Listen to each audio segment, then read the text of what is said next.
Nalaglag ang reserva na gulong. Boss, nabuti po yung Ng anong sasakyan? trailer ko, boss. Saan nakalagay yung gulong? Sa trailer ko, sa ilalim. Sa ilalim. Yung bang pinagtatrabahohan mo, company o maliit na negosyo lang?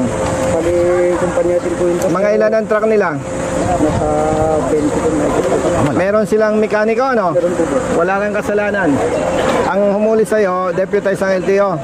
Sa yung patron po ng buwan, sa express. Ang minilagay na kaso sa reckless driving. Opo, reckless. Tama? Opo.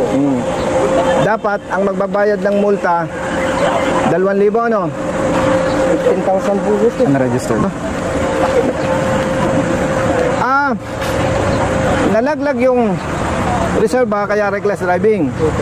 Tapos expired ang rehistro.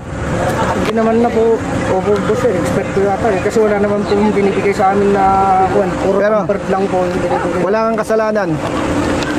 May pampaserox ka, wala. Meron po, boss. Ngayon nga po, boss, hindi na nga po ako. Parang gusto mong umiyak ako eh.